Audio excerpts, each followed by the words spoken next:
Good morning and नमस्कार दोस्तों, स्वागत है आप सभी का आपके अपने YouTube channel GK search engine पर।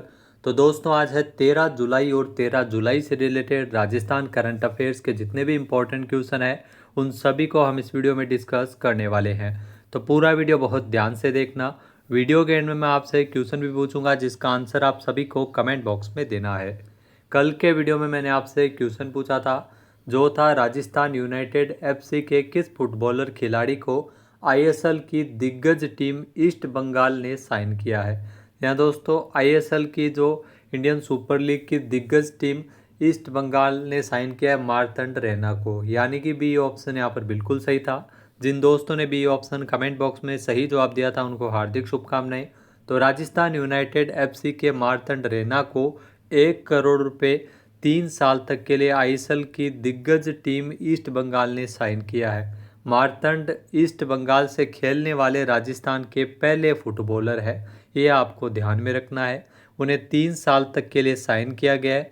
अब राजस्थान यूनाइटेड एफसी से ट्रांसफ़र होकर वे ईस्ट बंगाल के लिए खेलेंगे। तो चलिए शुरू करते हैं आज के राजस्थान करंट अफेयर्स। पहला क्वेश्चन है, राष्ट्रीय सहकार सम्मेलन का आयोजन राजस्थान के किस शहर में किया जाएगा? तो राष्ट्रीय सहकार सम्मेलन का आयोजन है वो राजस्थान की राजधानी जयपुर में किया जाएगा, यानी कि ए ऑप्शन इस क्वेश्चन का बिल्कुल सही है। आइए जानते हैं इम्पोर्टेंट फैक्ट्स।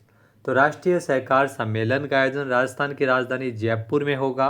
17 जुलाई को जयपुर में केंद्रीय सहकारिता मंत्री अमित शाह इस सम्मेलन का उद्घाटन करेंगे। केंद्र सरकार ने राज्यों को सहकारिता के क्षेत्र में 54 कार्य है वो सौंपे हैं। संयुक्त राष्ट्र महासभा ने भी साल 2025 को अंतर्राष्ट्रीय सहकारिता वर्ष घोषित किया है।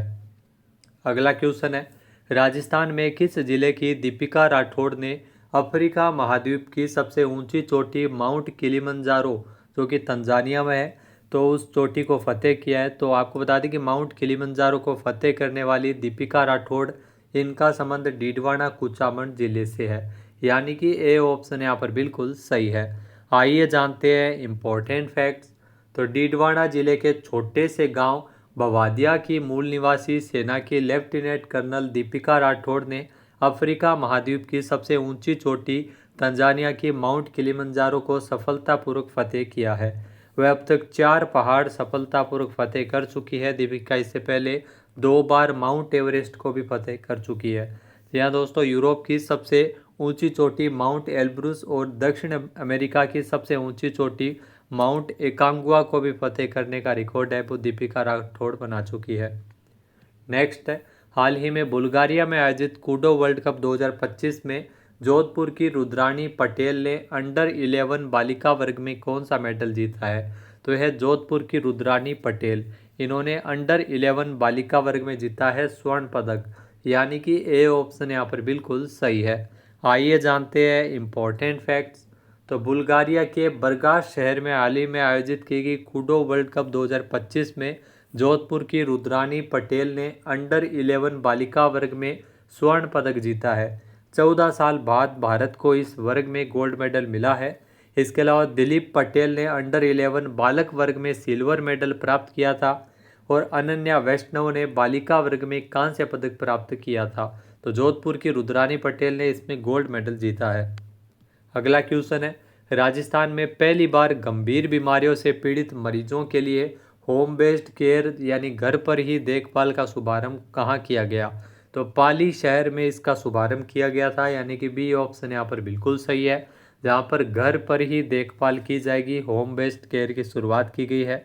आइए जानते हैं इम्पोर्टेंट फैक्ट्स। तो राष्ट्रीय पैलिएटिव केयर कार्यक्रम के तहत एक महत्वपूर्ण और अभिनव पहल की शुरुआत पाली जिले में की गई है। यह पूरे राजस्थान में पहली बार है जब गंभीर बीमारियों से पीड़ित मरीजों के लिए होम बेस्ड केयर यानी घर पर ही देखभाल की सुविधा का शुभारंभ मेडिकल कॉलेज पाली परिसर से किया गया।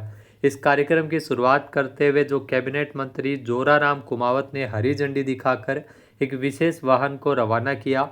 इस वाहन से प्रशिक्षित चिकित्सक कर्मियों की टीम ऐसे मरीजों के घर जाकर उन्हें आवश्यक देखभाल और सहायता प्रदान करेगी जो गंभीर बीमारियों से पीड़ित है।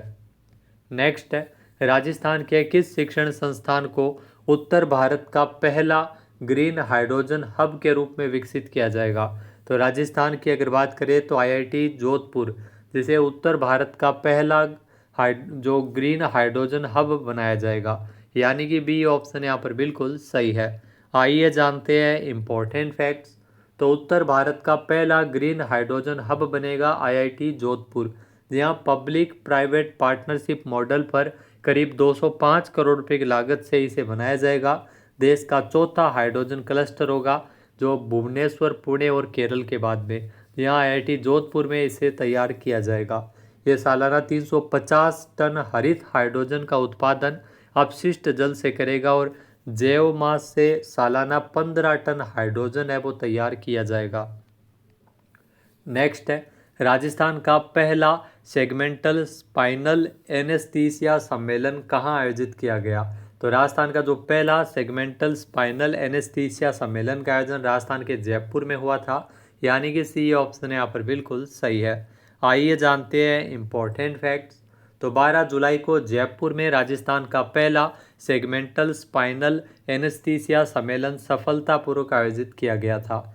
जेएनयू हॉस्पिटल और Jaipur national university institute for medical sciences and research द्वारा न्यूरेक्सियल एनेस्थीसिया डेरमेंटल सोसाइटी यानी एनएडीएस के सहयोग से इसका आयोजन है वो किया गया था। इस सम्मेलन में चिकित्सा क्षेत्र के कई प्रयासरत जो विद्वानों ने हिस्सा लेकर, जिन्होंने ऐसी तकनीकों पर विचार विमर्श किए थे जिसमें रोगियों के लिए अधिक सुरक्षित और प्रभावी परिणाम दे सकती है।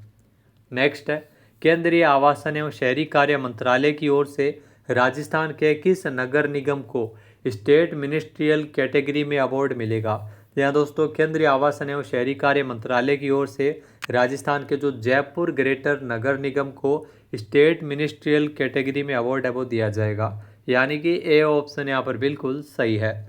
आइए जानते हैं इम्पोर्टेंट फैक्ट्स। तो केंद्रीय आवासन एवं शहरी कार्य मंत्रालय की ओर से जो किए जाने वाले स्वच्छता सर्वेक्षण 2024 में जयपुर ग्रेटर नगर निगम को स्टेट मिनिस्ट्रियल कैटेगरी में अवार्ड से नवाजा जाएगा। हालांकि जयपुर की ओवरऑल रैंकिंग का खुलासा 17 जुलाई को होगा।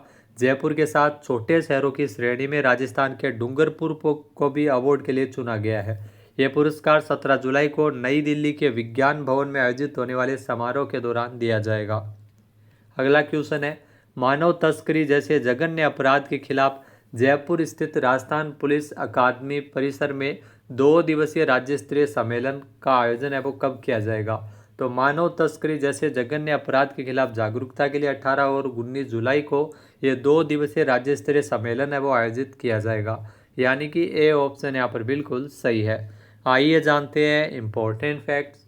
तो मानव तस्करी जैसे जघन्य अपराध के खिलाफ लड़ाई में राजस्थान पुलिस की ओर से एक महत्वपूर्ण पहल की शुरुआत की जा रही है, जहां गृह मंत्रालय भारत सरकार के महत्वपूर्ण दिशा निर्देशों के क्रम में राजस्थान पुलिस मुख्यालय की सिविल राइट्स और एएसटी शाखा 18 और 19 जुलाई को जो जयपुर स्थित राजस्थान पुलिस अकादमी परिसर में ये 2 दिवसीय राज्य स्तरीय जो सम्मेलन का आयोजन है वो किया जाएगा। इस 2 दिवसीय सम्मेलन का मुख्य उद्देश्य मानव तस्करी से जुड़े विभिन्न पहलुओं पर गहन विचार विमर्श करना है। अगला क्वेश्चन है, भारत के किस राज्य की अर्थ नकल पुलिस को भारत का पहला ISO 9001-2015 टैग मिला है? यहाँ दोस्तों ISO टैग मिला है केरल की जो अर्थ नकल पुलिस को, यानी कि बी ऑप्शन यहाँ पर बिल्कुल सही है। आइए जानते हैं इम्पोर्टेंट फैक्ट्स। तो मोस्ट इम्पोर्टेंट क्वेश्चन एग्जाम में आपको ज़रूर देखने को मिल सकता है। केरल के अलपुजा स्थित अर्थुनकल पुलिस स्टेशन को ISO सर्टिफिकेट मिला है। यहाँ ISO 9001-2015 प्रमाणन प्राप्त करने वाला भारत का पहला पुलिस स्टेशन बन गया है। यह प्रमाणन भारतीय मानक ब्यूरो BIS द्वारा प्रदान किया गया। अपराध रोकथाम, जांच, यातायात नियंत्रण, शिकायत निवारण और कानून प्रवर्तन में उत्कृष्टता के लिए मान्यता प्राप्त है। गुणवत्तापूर्ण पुलिसिंग और लोक सेवा मानकों के लिए एक राष्ट्रीय मानक स्थापित करता है। नेक्स्ट है, हाल ही में किसको साल 2025 के लिए संयुक्त राष्ट्र जनसंख्या पुरस्कार से सम्मानित किया गया है? तो संयुक्त राष्ट्र जनसंख्या पुरस्कार से नवाजा गया है वर्षा देशपांडे को, यानी कि ए ऑप्शन यहाँ पर बिल्कुल सही है जो आप तस्वीर में देख रहे हैं। आइए जानते हैं इम्पोर्टेंट फैक्ट्स। तो वर्षा देशपांडे को साल 2025 संयुक्त राष्ट्र जनसंख्या पुरस्कार से सम्मानित किया गया है। प्रसिद्ध महिला अधिकार कार्यकर्ता वर्षा देशपांडे ने व्यक्तिगत श्रेणी में साल 2025 का संयुक्त राष्ट्र जनसंख्या पुरस्कार जीता है। मोस्ट इम्पॉर्टेंट क्वेश्चन है ये। लैंगिक समानता और प्रजनन अधिकारों को बढ़ावा देने के लिए 35 से अधिक वर्षों के कार्य के लिए इनको सम्मानित किया गया है। वह महाराष्ट्र स्थित दलित महिला विकास मंडल की सचिव है। लिंग आधारित हिंसा, भेदभाव और लिंग चयनात्मक प्रथाओं के विरुद्ध लड़ाई के लिए इनको सम्मानित किया गया है। अब बात करते हैं आज के हमारे क्विज की, जिसका आंसर आप सभी को कमेंट बॉक्स में देना है।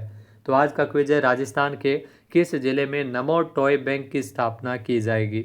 एक बार फिर से सुनिएगा, राजस्थान के किस जिले में नमो टॉय बैंक की स्थापना की जाएगी। सही आंसर आपको कमेंट बॉक्स में देना है।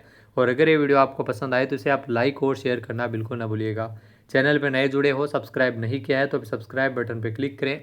इसके अलावा दोस्तों, Rajasthan current affairs exam booster course, जिसका लिंक आपको वीडियो के डिस्क्रिप्शन बॉक्स में मिल जाएगा, वो PDF फाइल में भी आपको लिंक मिलेगा, जहां पर आप जनवरी से दिसंबर 2025 के राजस्थान करंट अफेयर्स अपडेटेड प्राप्त कर सकते हैं। जनवरी से दिसंबर 2024 के 1000 से ज़्यादा क्वेश्चन भी आपको इसमें मिल जाएंगे। इसके अलावा वीडियो देखने के लिए धन्यवाद। जय हिंद, जय भारत, जय राजस्थान।